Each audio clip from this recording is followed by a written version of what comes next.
Hi hello నమస్తే welcome to auto wala updates. ఇప్పుడే Kill movie చూసి రావడం జరిగింది. ఈ మూవీ చూడడానికి మెయిన్గా రెండు రీజన్స్ ఉన్నాయండి. ఈ మూవీకి అయితే ఫుల్ పాజిటివ్ రివ్యూస్ వచ్చేసాయి ఆల్ ఓవర్ ఇండియా. అండ్ ఈ మూవీ జానర్ కూడా యాక్షన్ జానర్ కాబట్టి చూశాను. ఈ మూవీ 1 hour 55 minutes రన్ టైంతో ఈ వారం అయితే థియేటర్స్లో హిందీలో రిలీజ్ అయింది. మనకైతే పెద్ద ప్రాబ్లం లేదు కాబట్టి సబ్ టైటిల్స్తో మేనేజ్ చేసేసాం. ఈ మూవీ చూసాక నా ఎక్స్పీరియన్స్ చెప్పాలంటే నాకైతే పిచ్చి పిచ్చిగా నచ్చేసిందండి. ఎందుకు ఇంతలా చెప్తున్నానంటే రన్ టైం కూడా చాలా తక్కువ అండ్ మూవీ అంతా కూడా ఒక లొకేషన్లో అయిపోతుంది. ఇంకా మూవీ అంతా కూడా ఫుల్లీ యాక్షన్ బ్యాక్డ్ సీన్స్ అయితే చాలా ఉంటాయండి. అండ్ ఎక్కడా కూడా స్టోరీ కొంచెం కూడా డీవియేట్ అవ్వకుండా అండ్ ఎలాంటి సాంగ్స్ లేకుండా మూవీని అయితే పర్ఫెక్ట్గా ఎగ్జిక్యూట్ చేసుకుంటూ తీసుకెళ్లారు. ఈ మూవీ చూసాక నాకు ఒక్కటే అనిపించిందండి, వీళ్ళు కిల్ కాదు తీసింది, ఒక స్కిల్తో తీశారు, మంచిగా అనిపించింది. ఇంకా ఆ క్యారెక్టర్స్ డిజైన్ కానీ యాంటాగనిస్ట్ కానీ ప్రొటాగనిస్ట్ కానీ వాళ్ళ క్యారెక్టర్స్ డిజైన్ కానీ ఎస్పెషల్లీ విలన్ రోల్ అయితే నాకైతే మన బిజినెస్ మ్యాన్లోని సూర్యాబాయి గుర్తొచ్చాడు. వాళ్ళ క్యారెక్టర్స్ డిజైన్ కానీ వాటి ఆర్క్స్ కానీ వాటి బిహేవ్ చేసే విధానం కానీ చాలా బాగున్నాయండి. అసలు నేనైతే ఒక విషయం నమ్మలేదండి, ఈ మూవీని ప్రొడ్యూస్ చేసింది ఎవరో తెలుసా? కరణ్ జోహర్ గారు. ఆయన సినిమాలన్నీ కూడా అంతేం అనిపించు నాకు. ఈ మూవీ మాత్రం నెక్స్ట్ లెవెల్ అని చెప్పాలి. ఈ మూవీ బేసిక్ స్టోరీ నుంచి మన హీరో అమిత్ వచ్చేసి ఎన్ఎస్జీ కమాండోగా పనిచేస్తూ ఉంటాడు. అయితే హీరోయిన్ వాళ్ళ ఇంట్లో అయితే మన హీరోతో పెళ్లికైతే ఒప్పుకోరండి. సో ఇలా వీళ్ళు ఒక అన్వాంటెడ్ సిచ్యువేషన్లో వీళ్ళంతా ఒక ట్రైన్లో కలిసి ఢిల్లీకి వెళ్తూ ఉంటారు. అయితే అప్పుడే ఆ ట్రైన్ మీద బందిపోట్ల అటాక్ జరుగుతుంది. సో వాళ్ళ ట్రైన్ని హైజాక్ చేసేసి వాళ్ళ కంట్రోల్లోకి తీసుకుంటారు. అంతేకాకుండా అడ్డోషన్లో చంపేస్తూ ఉంటారు. సో ఆ బందిపోట్లు ఎవరు, వాళ్ళు ఏం చేశారు, మన హీరో వాళ్ళని అడ్డుకున్నాడా లేదా, ఇదంతా తెలియాలంటే ఈ మూవీ చూడాల్సిందే. ఇంక ఈ మూవీలో పాజిటివ్ విషయానికి వస్తే నేను ముందుగా చెప్పినట్టే స్టోరీని ఎక్కడ డీవియేట్ కాకుండా అన్నెసరీ సీన్స్ ఎక్కడా పెట్టకుండా చాలా నీట్గా తీసుకెళ్ళిపోయారు మూవీ.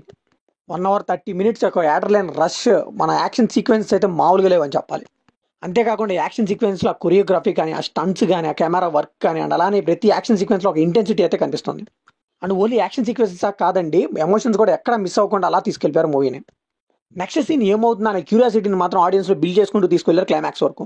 ఇంక ఈ మూవీ మొత్తం కూడా నేను చెప్పినట్టే ముందుగానే ట్రైన్లోనే అయిపోతుందండి ఈ మూవీ. సో మన హీరో అమిత్ అయితే వరుస పెట్టి బందిపోట్లు నరుక్కుంటూ వెళ్ళిపోతూనే ఉంటాడు. సో రైలు కంపార్ట్మెంట్ ఎలా ఉంటే మనకు తెలుసు కదా, అక్కడ ఇద్దరు వ్యక్తుల కంటే ఎక్కువ పడ్డరు. సో మన హీరో అంతమంది నరుక్కుంటూ వెళ్ళినా కానీ మనకు కన్విన్సింగ్గానే అనిపిస్తుంది. తట్టు హీరో కూడా దెబ్బలు తగులుతూనే ఉంటాయి.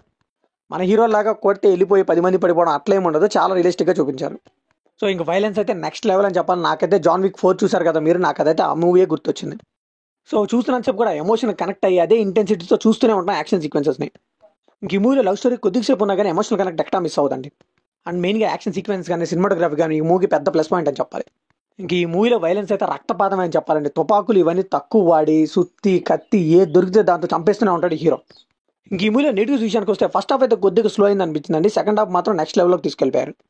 కాకపోతే ఈ మూవీలో వైలెన్స్ అయితే చాలా ఎక్కువగా ఉందని చెప్పాలి. ఫ్యామిలీతో అయితే చూడలేని, చిన్నపిల్లలు అయితే అసలు చూడలేరు. డైరెక్టర్ అయితే ఈ కథను చెప్పడానికి ఈ పాత ఎందుకు చూస్ చేసుకున్నాడో నాకు తెలియదు, కానీ స్టోరీ అంతా కూడా ఎక్కువ యాక్షన్ సీక్వెన్స్ మీద ఎక్కువ కాన్సన్ట్రేట్ చేశారు. అండ్ స్టోరీ కూడా 1-2 పాయింట్లు తప్పితే మిగతా అంతా కూడా మనకి గెస్ చేసేలానే ఉంటుంది. ఇంకా పర్ఫార్మెన్స్ విషయానికి వస్తే హీరో హీరోయిన్ కొత్త వాళ్ళైనా సరే చాలా బాగా మెప్పించారని చెప్పాలి. ఎస్పెషల్లీ హీరో అయితే తన 6 ప్యాక్ బాడీ కానీ యాక్షన్ సీక్వెన్స్లో అయితే ఎరగదీసి పడేశారు. ఇంకా యాంటాగనిస్ట్గా చేసిన ఆయన కూడా చాలా బాగా చేశారు విలన్. ఇంకా ప్రొటాగనిస్ట్ యాంటాగనిస్ట్ ఎదురైనప్పుడు వచ్చే ఫేస్ ఆఫ్ సీన్స్ అయితే చాలా బాగుంటాయి. ఎస్పెషల్లీ విలన్ డైలాగ్స్ నాకు చాలా బాగా నచ్చాయండి. సో ఫైనల్గా ఈ మూవీకి మనం ఇచ్చే వర్డిక్ట్ ఏంటంటే, మీరు యాక్షన్ మూవీ లవర్స్ అయితే ఈ మూవీని అస్సలు మిస్ అవ్వద్దు. చాలా రాగా అండ్ రక్తపాతాన్ని అయితే నెక్స్ట్ లెవెల్లో చూపించారు. సో ఇది కంప్లీట్లీ నా ఒపీనియన్ మాత్రం. మరి ఈ మూవీ మీకు అనిపించిన కంప్లీట్ షేర్ చేసుకోండి, లైక్ చేయండి, షేర్ చేయండి, వెళ్ళి సబ్స్క్రైబ్ చేసుకోండి.